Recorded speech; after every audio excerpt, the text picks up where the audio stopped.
Buenas noches, ingeniero.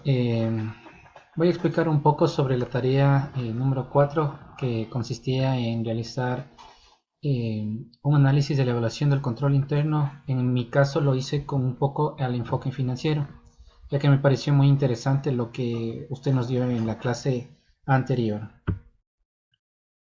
La evaluación del control interno. Como antecedentes, podemos decir que la NIA 315, identificación y valoración de riesgos de incorrección material mediante el conocimiento de la entidad y su entorno, el auditor obtendrá conocimiento del control interno relevante para la auditoría. Para esto, el auditor deberá primeramente excluir de su análisis los controles internos que van encaminados a temas no relacionados con la información financiera, y posteriormente identificar cuáles de los controles internos relacionados con información financiera son relevantes, conforme a su juicio profesional, para que con base a esto realice su evaluación. ¿Cuáles son los objetivos de nuestro control interno? Los controles internos abarcan principalmente 5 componentes claves, que son el entorno o ambiente de control, el proceso de valoración del riesgo de la entidad, las actividades de control, el seguimiento o monitoreo de los controles. La evaluación de control interno con enfoque financiero. El ambiente de control. El ambiente de control débil origina que, sin importar el adecuado diseño del resto de los componentes, no se pueda confiar totalmente en estos. El ambiente de control fija el nivel de disciplina y estructura que hay en la empresa. Estructura organizacional y asignación de auditoría y responsabilidad. La participación efectiva de los responsables del gobierno de la entidad. El compromiso con la competencia. Y la integridad y valores éticos. El proceso de valoración de riesgo de la entidad. El componente del proceso de valoración de riesgo de la entidad consiste en que el auditor evalúe lo adecuado del proceso interno de la entidad para identificar los riesgos del negocio de la empresa relevantes para la información financiera, las estimaciones de la importancia de los mismos, la evaluación de la probabilidad de ocurrencia y la toma de decisiones respecto a dichos riesgos. Sistemas de información. Identificar las fuentes de información utilizadas. En este punto deberían analizarse los tipos de transacciones significativas para los estados financieros, cómo se originan, qué registros contables se generan y cómo captan los sistemas los hechos y las condiciones significativas para los estados financieros. La captación y proceso de información. En este punto deberán identificarse los procesos de información financiera para las transacciones habituales y no habituales, así como la inclusión de estimaciones contables y o relevaciones significativas.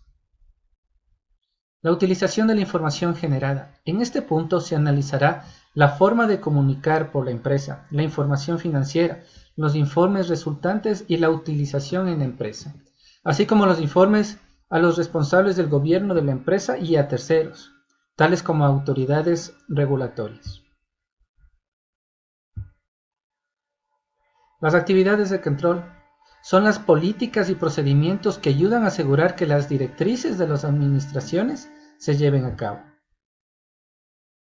Clasificarse en los siguientes 4 tipos. Preventivos. Son los controles para evitar errores o irregularidades. De detección. Controles para identificar errores o irregularidades después de que hayan ocurrido para tomar medidas correctivas. De compensación.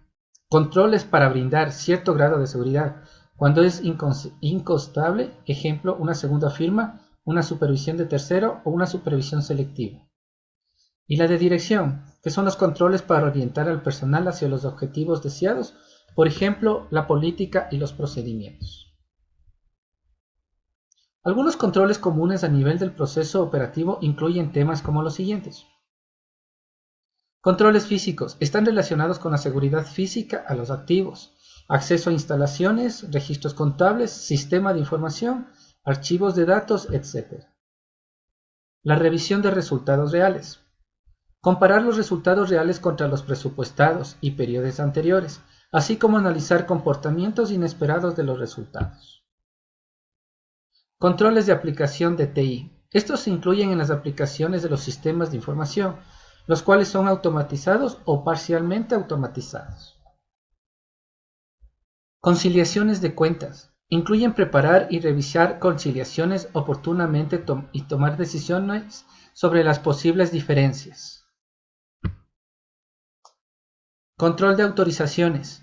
Define quién tiene la autoridad para aprobar diversas transacciones comunes o no comunes. La segregación de funciones, y esto es muy importante, ya que aquí se reduce la oportunidad de que una persona por sí misma pueda llevar a cabo u ocultar errores o fraudes.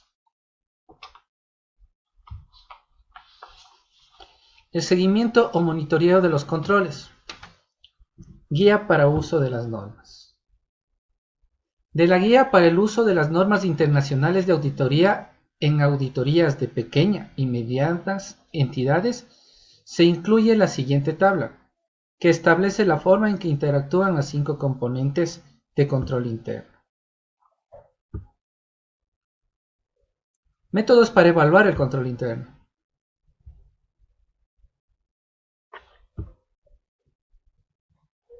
Como conclusiones podemos indicar que la evaluación del control interno permite obtener un conocimiento de las empresas o informar a la administración, a los responsables del gobierno corporativo respecto a fallas o debilidades en el sistema de control interno, las cuales han sido identificadas en el transcurso de nuestra auditoría.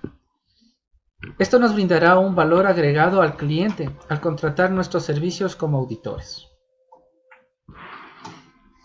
Como punto 2 podemos concluir que la evaluación de los componentes del control interno es un requerimiento de las NIAs, sino también nos permite como auditores de estados financieros realizar un proceso de auditoría más eficiente, donde se puedan enfocar los procedimientos de auditores a las áreas críticas y con altos riesgos de incorrección material.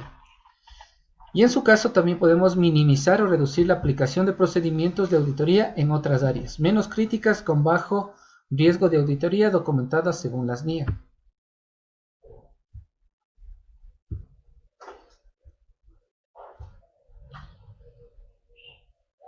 Como punto 3 podemos recordar y podemos evidenciar cuáles son cómo es un cuestionario en el caso de ambiente de control, en donde tenemos el objetivo conocer una estructura organizativa.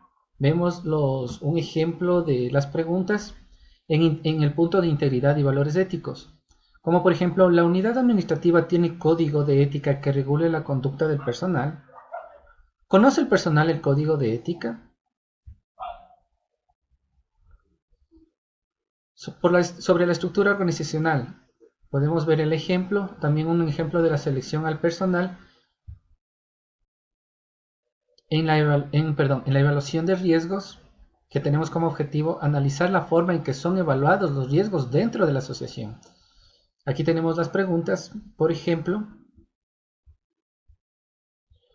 ¿son identificados los problemas que presenta la entidad oportunamente? ¿Existe un plan de acción de estrategia anual?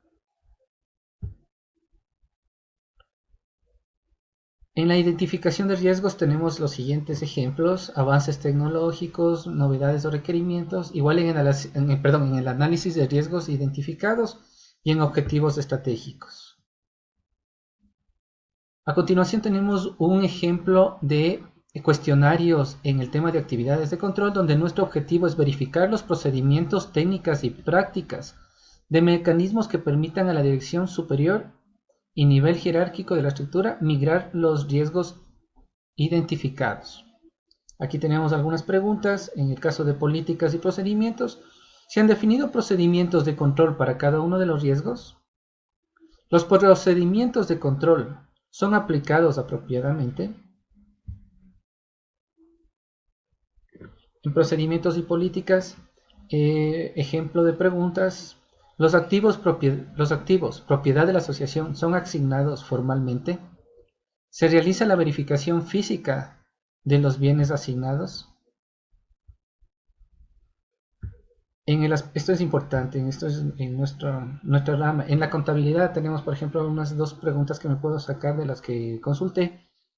¿Cuenta con un sistema de contabilidad? ¿Se contabilizan diariamente las operaciones? Y así un sinnúmero de preguntas en el que podemos aplicarlos para nuestro control. Igualmente en el presupuesto, seguros y en el efectivo. En inversiones, inventarios, cuentas por cobrar y en activos fijos. Podemos hacer de la misma manera. En información y comunicación, en donde nuestro objetivo sería conocer la forma en que la información es controlada por el personal de la asociación y si es adecuadamente la transferencia a los niveles correspondientes. Ejemplos de preguntas.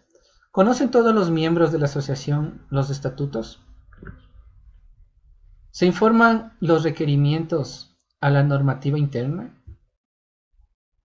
Y en el caso de la comunicación tenemos aquí también algunas preguntas. Ejemplo, ¿se comunican las excepciones de las reglas a niveles superiores a aquel donde se descubre la misma?